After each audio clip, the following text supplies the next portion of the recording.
Welcome everyone back to the Foreign Book Club with Father Joseph Fessio, S.J., here in San Francisco, Joseph Pearce in South Carolina, and Vivian Duda also in San Francisco, but a different location. We are ready now to begin or continue, because we're discussing this book, Mercy, What Every Catholic Should Know, by Father Daniel Moloney. We've covered the first 4 chapters. We're going to move on with chapter 5 and following today. Joseph, Vivian, you want to start things off? Anybody? I'm going to refer to the lady. Oh, wow. You're putting me on the spot? Well, I'll jump in while you're thinking there. Just on page 44, I won't read it, but he has a wonderful quote from Seneca about what makes for a good king. A king who treats his subject well, who doesn't simply impose his power, who rules not just by fear, but considers himself a father, as it were, to his subjects. Quite opposite from Machiavelli, who said that doesn't work, you have to rule by fear. But I thought that was a good, it's good to go back and see such wisdom that's thousands of years before us and realize, we're not the first people on the planet to have good ideas. Well, politicians are almost as old as Adam and Eve, so people have been having to deal with them for a long while. That's right. Oh, I did want to mention, too, he does say here, it's, wait a second. Well, wait a minute here. No, I know what I was thinking of the following page, actually, page 46. I will read this. Here's where he contrasts Seneca with Machiavelli. Machiavelli and Seneca, this is the top of the page pretty much, both focused on the people's attitude toward this or that particular king or emperor. In a modern democracy with checks and balances on executive power, the important question is not whether we love or fear the person who happens to be the president of our country, since that person will change eventually. The more important question is whether we actively support the basic principles and structures of our society. If we agree with the principles of society, then we will want to help society to live up to its principles, and so we will work to support the laws and goals of society. Good people will make effort to run for office and, motivated by public ideals, will serve in important social roles. The more people there are who agree that a society is good and just, the stronger the society will be. I found that particularly meaningful because in our society right now, in the United States 2020, there seems to be more polarization than in the past. And as we know, there's a debate going on in Catholic circles between those who claim that the reason for our moral decline is a flaw in our constitutional principles, opposed by a group of Catholics who hold, no, the principles were correct, we're not living up to them. It's a very interesting debate. And I want to mention another book here, which we published just recently by Robert Riley, called America on Trial. And he takes a position that actually our founding fathers were tributary to a tradition that goes all the way back to the Jews and the Greeks and the Romans and to Christianity, and that not that the Constitution was flawless, but that it did not have any fatal flaw, and that what's happening since is that we've deviated from those principles. Anyway, that's sort of a interjection, but I thought it was apropos because it's interesting. We should say as well, Father, that we are planning to actually have Robert Wiley's book as a future title on the Foreign Book Club, so people should be looking out for us getting to that title relatively soon. Very good. That's very good. Yes, we did decide that. Yes. Well, Father, I think the link between what this author is saying and that phenomenon in our society can be found in this author's idea that when justice is administered with mercy, that is the thing that gives people confidence, whether either in their leader or in their society.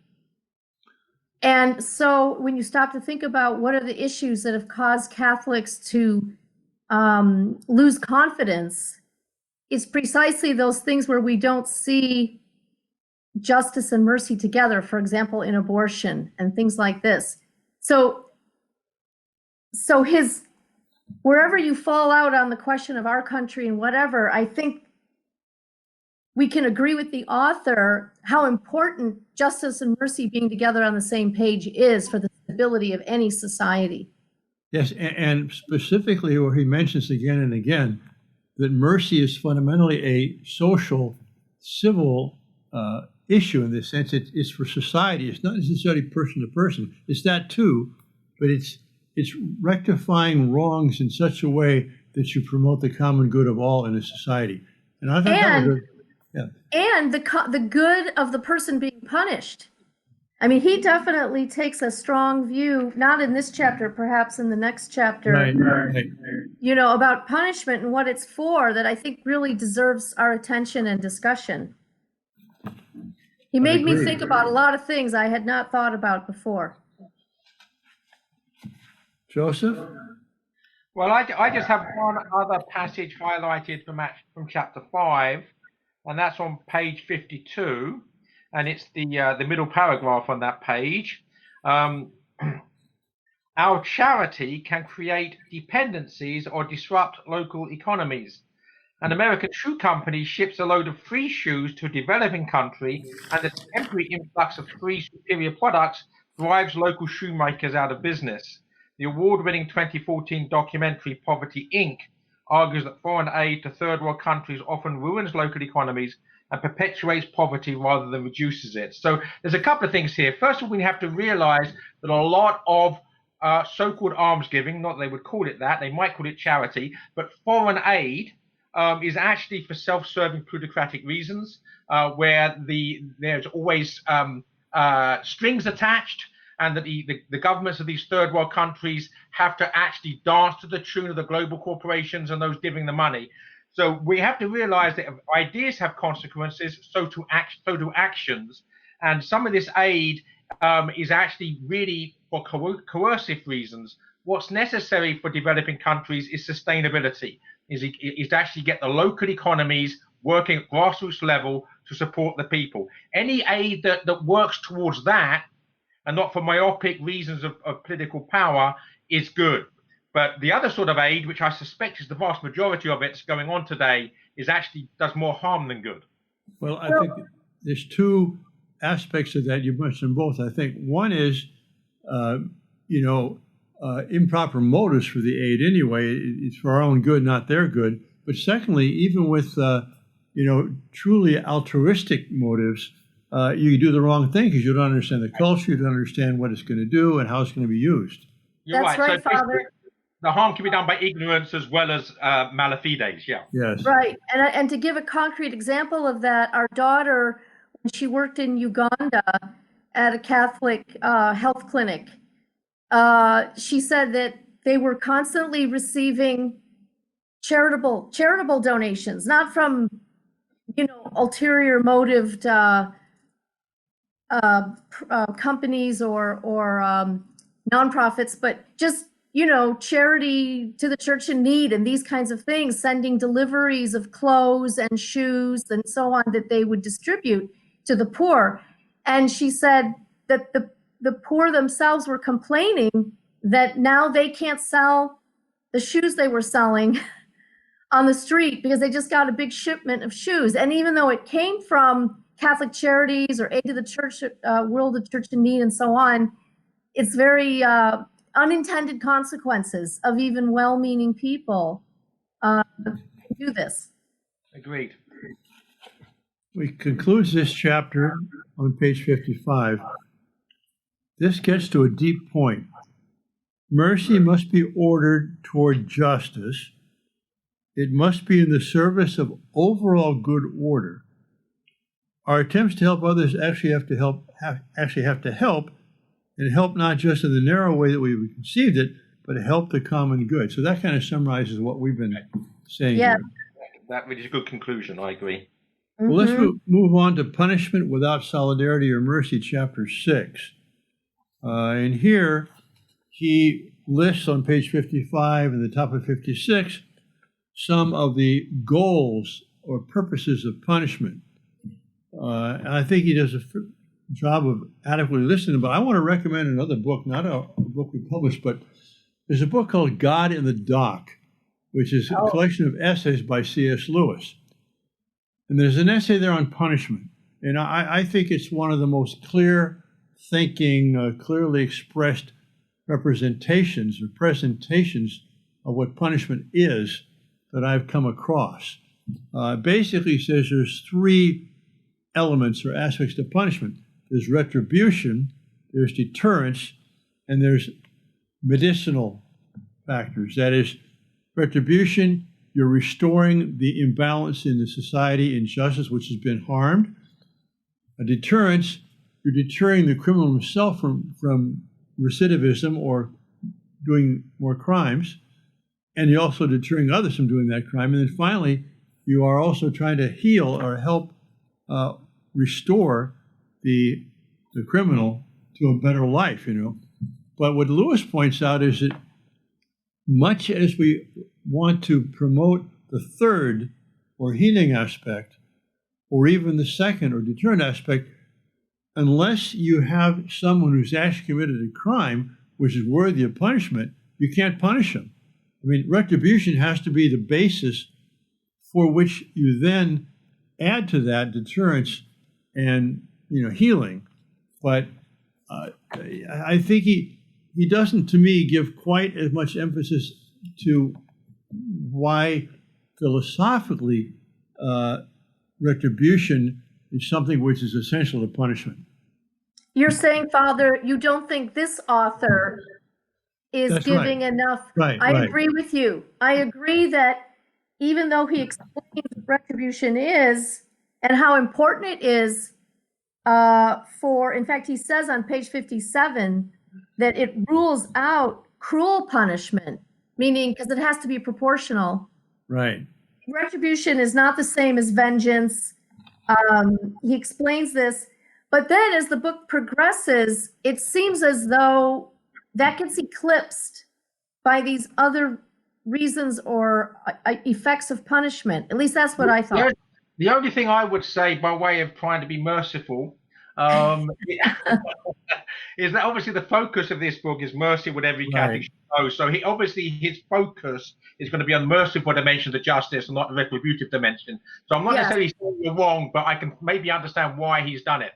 That's a good point. And I agree with that. I think that's, and in the context of this book, it makes sense, but in the context of a discussion, I think it's important to point this out. We don't want to mislead people into something he himself is opposed to, namely the therapeutic view of punishment. That's all it's for. Later. Yeah. And he keeps reiterating over and over that mercy is not leniency, right? That mercy, to be truly mercy, it has to have certain characteristics. And sometimes we're thinking of it in terms different than he's using the word. In actual fact, that leads us very well into chapter 7, because on the first page of chapter 7, he returns to an example he used earlier, which I was going to mention, but in the course of the conversation last week didn't.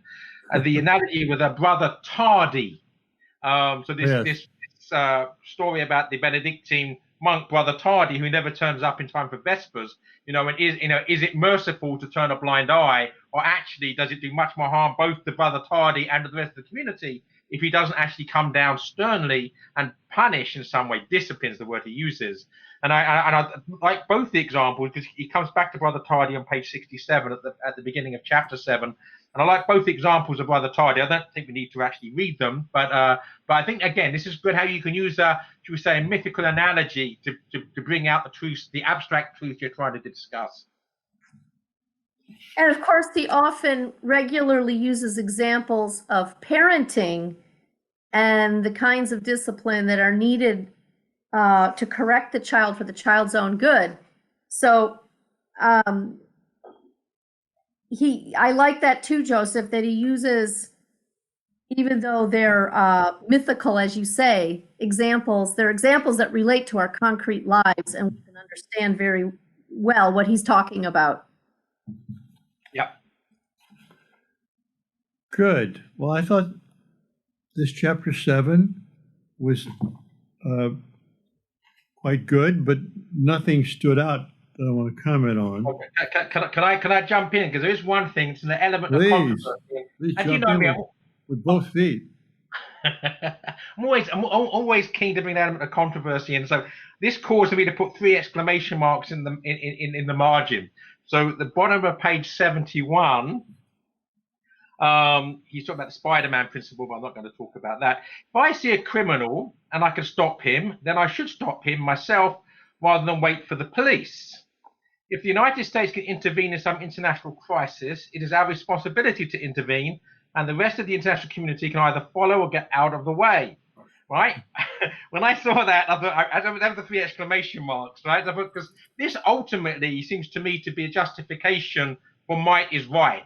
You know, whichever player on the world stage has the most power can go and do what it claims to be right according to its own lights, and everybody else can get out of the way. Now, to be fair to him, you know, he does not necessarily stating that himself. He says immediately afterwards, the weakness in this principle provides one of the recurring themes in our superhero stories. If I have great power, then everything becomes my responsibility. In real life, then, in addition to figuring out what we can do, we also need to determine the boundaries of our responsibility. So the fact that you can do something, there's a responsibility attached to that, but it might be the responsibility to not do something. Right.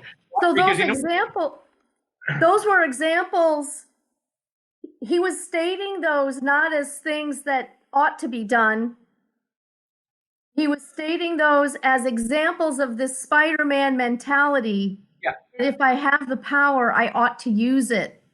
Yeah. And so then these are I plucked the one sentence out of context. I thought, yes. Wow, think about that. And then I put it back in. I put it back in yes. again, back into context. So that's not, you know, Father Moloney's not claiming that we should be doing that, right? That's right. He's saying, look, your sphere of responsibility also matters, as you said. So I too, at first, I had to read that twice too, Joseph, to make sure I understood him correctly. I had to read that. And so did I. It's almost like Thomas Aquinas when he gives a sed contra Yes. or something, and you say, oh, that's what Thomas said. Well, no, wait a minute. He's just quoting another argument. He's going to refute that later on. Yes, exactly. Exactly. Now, what he did also do in this chapter was spelling out these steps involved in punishing with solidarity. You know, first, incapacitate the offender. 2, analyze the offender's threat to society. 3, try to persuade the criminal to change. 4, carefully reintegrate him into society. And I had to make a double take here too, because as your point before, Father, that wait a minute, whatever happened to just the necessity of justice? Right. Are we getting kind of farther and farther away? But then when he, in the next chapter, uses the sex abuse crisis as an example of, look, these were people following these steps, and yet they made huge mistakes. And if I can just, I agree with you completely, but if I can just, before we jump into chapter 8, because I know that Father Fessio is champing at the bit to do that, and you were leading nicely into doing it then with that comment. So before we do that, I think one of the most important things in the book that I've read so far is the actual final paragraph to chapter 7. Because this is, you know, how bad ideas have bad consequences, and how the Catholic Church basically ditched scholasticism and started getting into Freudianism, and how you know, in the 50s, 60s, 70s, this basically saying goodbye to the church's tradition and buying into 19th and 20th century psychoanalysis caused all sorts of problems. So if I can just read a little bit of this. Sure. Criminologists, this is page 78 for anybody that wants to follow. Criminologists today acknowledge that the crime waves of the 1970s, 80s, and early 90s were largely a result of bad theories of punishment. Inspired by the claims of psychiatric science should be able to cure prisoners' criminality through treatment programs. Prisons were refashioned into rehabilitation facilities. I'm going to skip a few lines. Among people who thought about punishment, psychiatry was discredited. Psychiatrists turned out to be bad predictors of future behavior. More importantly, the whole approach assumed that criminality was just a mental illness, which is false. Some people commit crimes out of a bad will.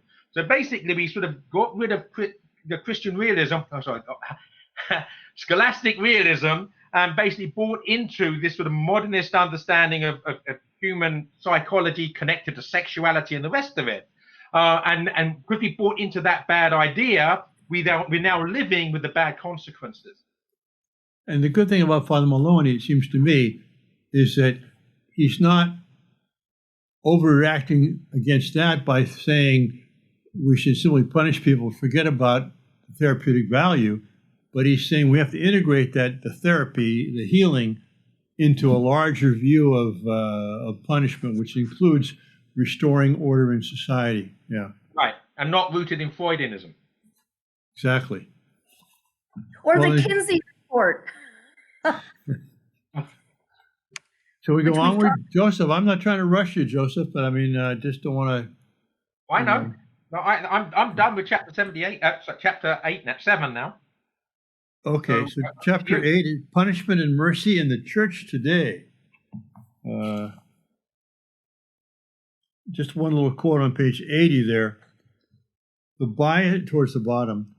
The bias against punishment and in favor of therapeutic and rehabilitative approaches was characteristic of the era, as we have seen. Yeah, that pretty much sums it up.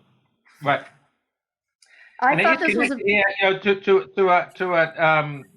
a revision of the Code of Canon Law, under Pope John the 23rd. So that again, one of the problems was that the church was buying into the zeitgeist, and we're suffering from the consequences.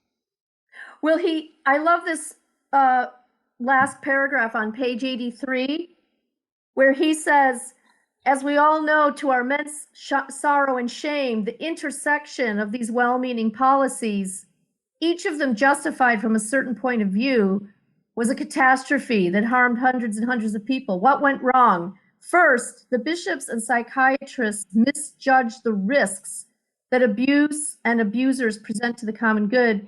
Second, they misunderstood their sphere of responsibility. And then when he goes on to describe what went wrong on the next page, they failed to understand how resistant to therapy sex abusers can be, and who until the 1980s almost completely neglected the long-term consequences of abuse for victims. So I thought this was some of the best analysis of this whole situation, with the approach the church took, and now the church abandoning that approach, the fact that the zero tolerance policy of the bishops came out of the same sort of reaction in society to leniency toward other kinds of criminals. It was really a helpful analysis of the whole situation. Right. And on the following page 85, he spells out that responsibility. He says, if the bishop were responsible only for the abuse of priests, but the bishop has direct responsibility for his entire diocese, especially the laity. So that's where the mistake, one of the mistakes was thinking they're only responsible for their priests. Yeah, and just to go back to one page there, because I think this is a very good way of phrasing it. And again, brings us back to Brother Tardy. We mentioned that analogy. They replaced punishment with leniency, turned leniency into a bureaucratic procedure, and did damage to the common good as a result. I mean, that really encapsulates the problem. Yes. I do have a little qualification I want to make towards the end of the chapter, page 88. The first new paragraph there, he says, when Pope St. John Paul II addressed capital punishment in paragraphs 55 and 56 in his encyclical Evangelium Vitae, he taught that the only grounds for executing a prisoner were those of, quote, legitimate self-defense, close quotes. Well, that's misleading, because if the only grounds for executing is self-defense, then you can execute an innocent person because you want to protect yourself from something you might do in the future. But again, the author here takes for granted, but therefore can mislead, that foundational to punishment is just deserts.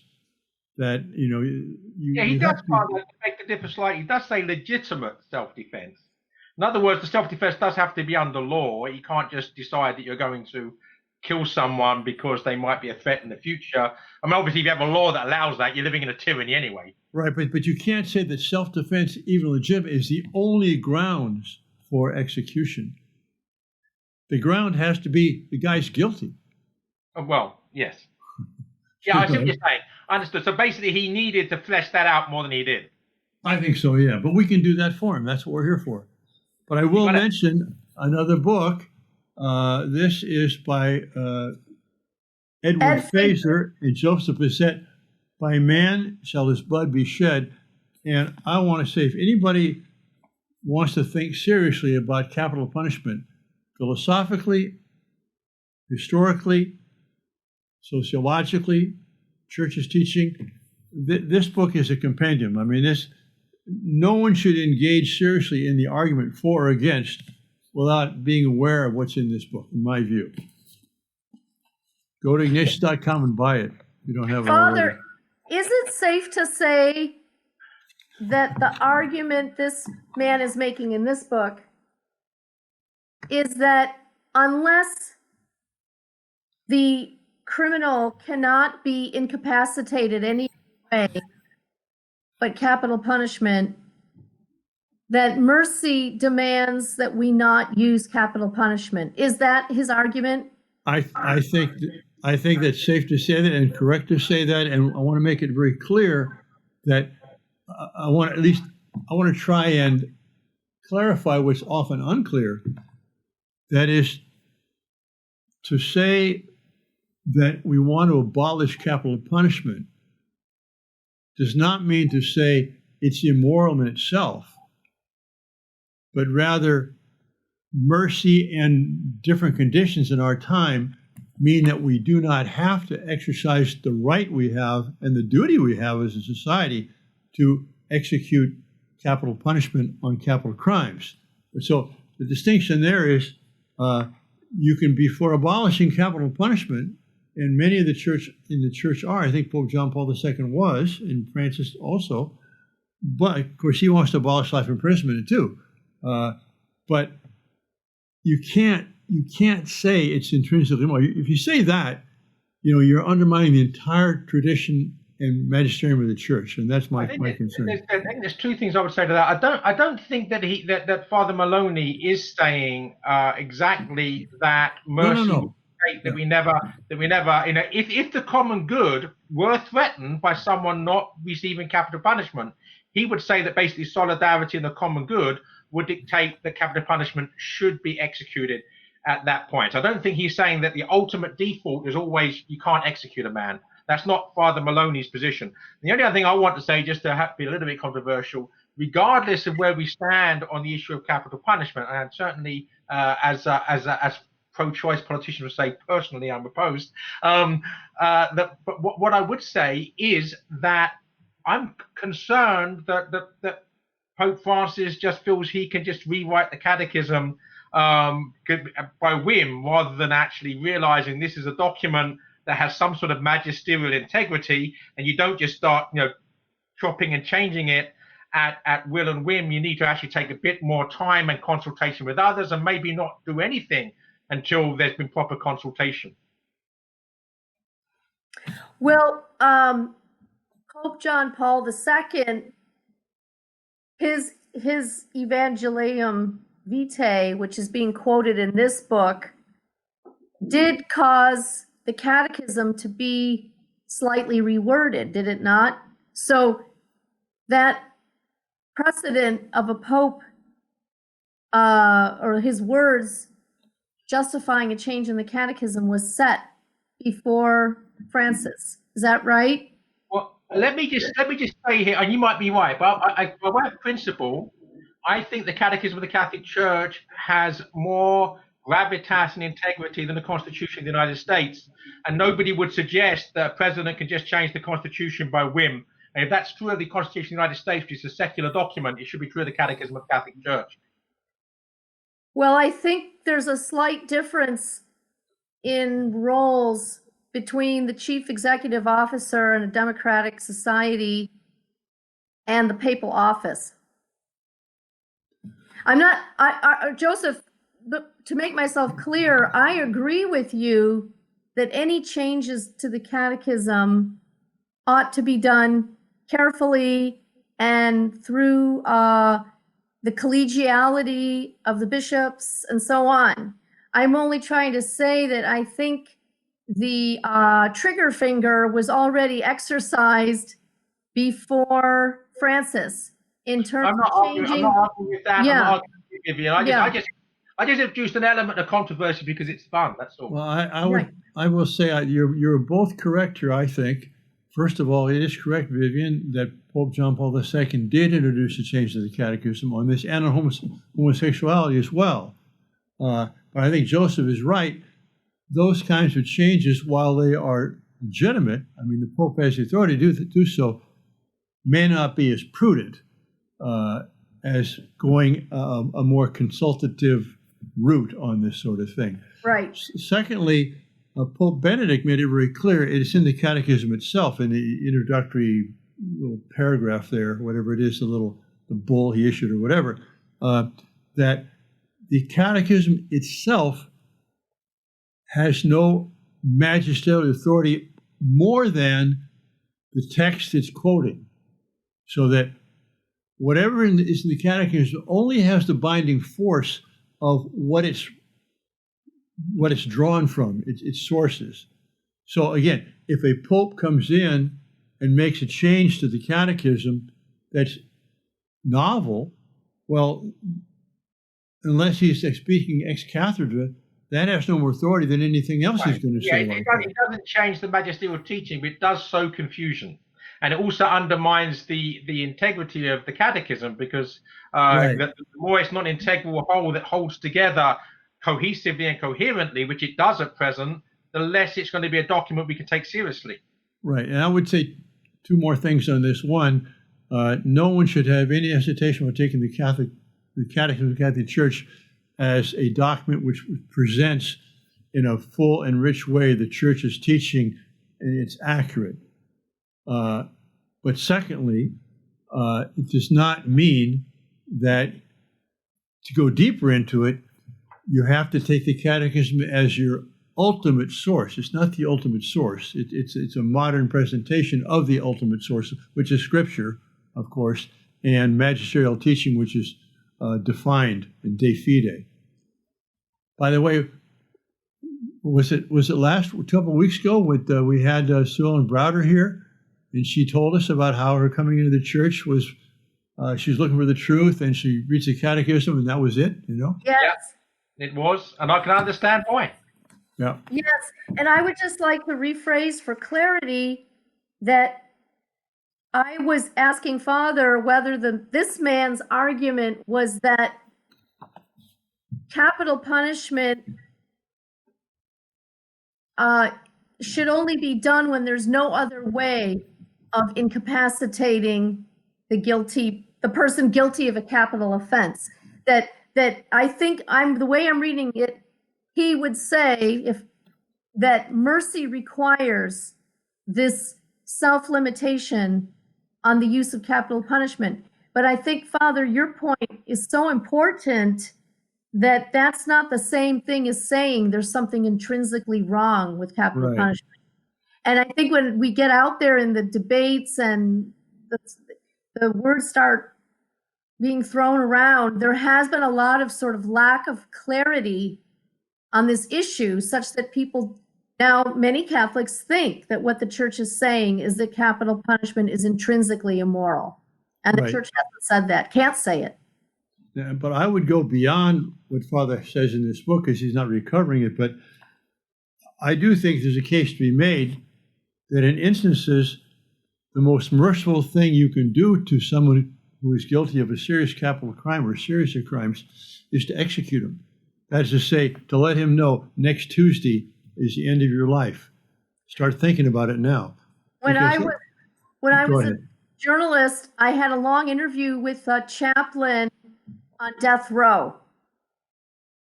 And he was very careful to say that his words were not to be taken as any kind of argument for or against something as a policy matter. But he did say to me, but I will tell you this, there's nothing like a man facing imminent death to now have to give a thought about how he's lived his life and get ready for the life to come. The memento mori, yes, but you do have to be in a position to actually know what the 4 last things are. And I would say it's merciful, even if someone's on death row, to make that row quite long. In other words, that he's got plenty of time to realize and think about it, because he may be a long way from having any idea about any of these things. And he needs to have time to think, eventually, if he's able, pray, but he probably won't be able to pray at first, read. And so executing next Tuesday might not necessarily be the most merciful thing. Well, I didn't mean, I meant next Tuesday after he's been in there for a while, because I can tell you, you young people, that I never took death very seriously. I believe in Jesus' resurrection, and we want to be in the state of grace and friendship with God. But I'm telling you that at age 79, I'm starting to, and with the COVID virus raging everywhere, I'm thinking a little bit more about death. Because it's getting closer. So I think, yes, time for preparation, that's good. But if you're a serial rapist, killer, pathological, sociopath, or whatever, then yeah, give them some good books, give some good counseling, give them some time, but let them know, hey, you're not going to watch television for the next 20 years. There's something more. Anyway. Read a catechism for the next 20 years. Yeah, there you go. All right, I think we've beaten that one to death. Yeah, so Father, we've been going for almost 40 minutes. Could I suggest that as we're basically halfway through the book after 2 sessions, that we actually make a decision now to give this 2 more sessions, because we still have half the book to go, 8 chapters. So we could do 4 chapters and 4 chapters. Does that sound reasonable to you? Well, I defer to Vivian on that for what's reasonable. Oh, I agree that makes good sense. I think this is, this book, he's writing it in a very accessible way, but there's a lot of meat in this book, and a lot of food for thought and reflection. So let's do that. And one other announcement, Father, is that Father Moloney, the author of the book, has confirmed that he will be appearing on the Form Book Club as our guest. So when we finish the conversation, so 3 weeks from now, Father Moloney will be our guest. That's something also to look forward to. All right, and then the book following this will be? I think we're going to have 1 session on Silent Angel, the novella, and then I think it's Robert Riley's book, unless I'm mistaken. I think we decided to do A Time to Die first, did we not? I defer to Vivian. Nicola Dia. I thought we agreed to do that after this book. Okay. That's fine by me. So the novella after this book, then A Time to Die by Nicola Dia, and then Defending America. All right. In that case, we'll see you all next week.